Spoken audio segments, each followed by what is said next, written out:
What is up guys, Faded here and welcome back to the channel for another video, and today we're going to be covering the all new Ideapad Y700 gaming laptop. This of course includes the powerful GTX 960M 4GB version with the all new Skylake 6700 HQ processor. But before we dive too deep into the specs and everything like that, let's take a look at its overall design. Lenovo once again turns to its tried and true brushed metal design that they have used for a number of years now, and the entire housing is using the brushed metal aluminum this time, and it gives it a very solid feel. Now Lenovo didn't stray too far from its previous design at all, keeping things quite familiar, and even the very similar closed vents in the rear on the left and right side, even going so far as to keep the same lid slants on the edges. But hey, why fix something that's not broken, right? I will say though, this definitely gets them that gaming appeal that they're looking for, a market that they are learning is quite profitable. So let's turn our attention to connectivity. The Y700 makes no changes in connectivity from its last generations, sporting the usual dual USB 3.0,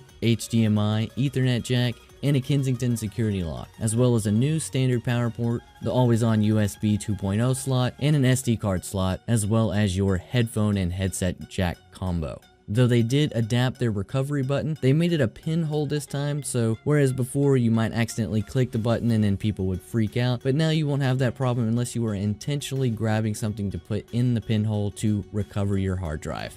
But let's go ahead and flip it over and take a look at the bottom. Here at the bottom we have a continuance of the brushed metal design, which it was previously plastic, so I like that it's brushed metal here as well. Kind of gives it a solid feel all around. Now we have a subwoofer which is centered and it's closer to the user, so it does give that decent bass without a one-sided feel. Now towards the top we have our intake vent, which I really like the heat dispersion system that they have chosen to go with this time around. They intake through the bottom and they exhaust out the rear panel, which makes loads more sense and was definitely a big problem in the early Y series, and a lot of the Y series customers were demanding improvements on heat dispersion. Now let's take a quick look under the hood. The first and most noticeable thing is the keyboard. Lenovo's favorite style keyboard makes its return once again. Shrunken and moved around keys are a trademark of Lenovo's chiclet style keyboard. Though I do have to say the keys feel very tactile and they are quite responsive. I really enjoyed typing on them, and I did not notice very many errors at all. And for us gamers, they finally throw us a bone with the WASD keys being outlined in red. Also returning is the Lenovo Red backlight with two brightness settings. Once again, it's the very same. You have one setting of on and then one of slightly brighter than on, which for me, I don't really like the fact that they don't give us a lot of customization there. It's practically not even bright enough. I would like for it to be a little bit brighter or give us some more options. Now JBL audio is on board once again, and it delivers some quality sound on these beautiful speakers with a slanted design where the speakers are actually firing at you as opposed to straight towards the ceiling. So that's a very good use of design process here and an awesome use of physics. Now the palm rest this time is perfect. It's just spot on. It's a rubber based material which is dark enough to keep the design flow, but it also does a great job at reducing fingerprints, which has always been a problem on Lenovo laptops. I really have to say the palm rest is just perfect. Now the touchpad, no problem here, plenty of room to move around and swipe and no conflicts with gestures either. Very solid execution, and I think this touchpad should continue to be their touchpad well into the future. You also see our badges here near the corners, which show us a few things that Lenovo is offering us in this nice package. An Intel i7 6700 HQ processor clocked at 2.6 GHz, 16 GB of DDR4 RAM clocked at 2133 MHz, and also a GTX 960M from Nvidia with 4 GB of VRAM, and all that to go with an awesome IPS LED backlit wide viewing angle monitor. Heck, this is starting to sound like the perfect editing PC. Though more on editing in another video, I'll have a link down in the description whenever that is ready. An IPS panel with all the power to make use of it, which is starting to sound like there's gotta be a catch here, which sort of there is. The listing does say anti-glare, which is normal for non-touch models to have anti-glare, but still I was starting to get suspicious. And it turns out that Lenovo chose to use an anti-glare plastic film to go over their screens. Oh man, was this a mistake. Everything looks so washed out, and when gaming you can see the lines on the anti-glare cover and it just looks disgusting. So I did what everyone else would probably do, and I took my wife's blow dryer and a pocket knife and I peeled that ugly piece of garbage off. After a good hour of tugging away, we find underneath a beautiful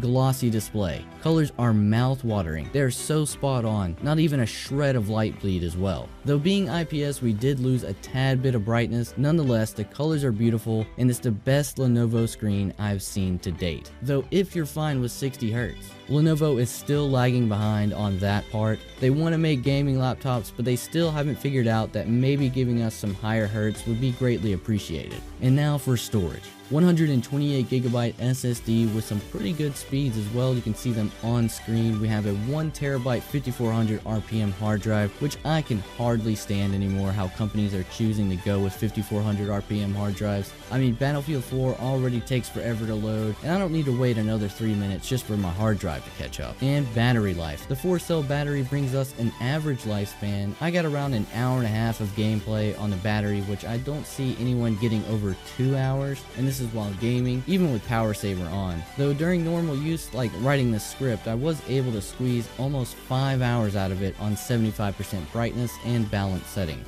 So it's got a good body, the screen looks very nice after a huge adjustment of course, and it's also got a decent battery life, but how does this thing perform? I'm going to keep this thing in the realm of gaming. I have another video dedicated to editing and rendering side of things, but for what most people came here for, and that is the games. The GTX 960M hangs with the big dogs, but think of it as the lower tier card in a group of new GPUs. It's got all the latest bells and whistles like Shadowplay and Maxwell technology, but it's nothing spectacular. Part of my gripe is that the 960M was in the last gen model, and it almost seems like they had a surplus of GPUs laying around and it decided to just go ahead and use those instead of finding something new. So this makes it hard for me to recommend to anyone coming from the Y50 models at all, whether you're using the 960M or even the 860M models. Though one big improvement is temps. I never once saw temps go into the 80s on the CPU or the GPU. The new cooling system is phenomenal, and while running it through 3D Mark, the temperature on the chassis was around a comfortable temperature, and not once did my palms ever get sweaty through this entire review.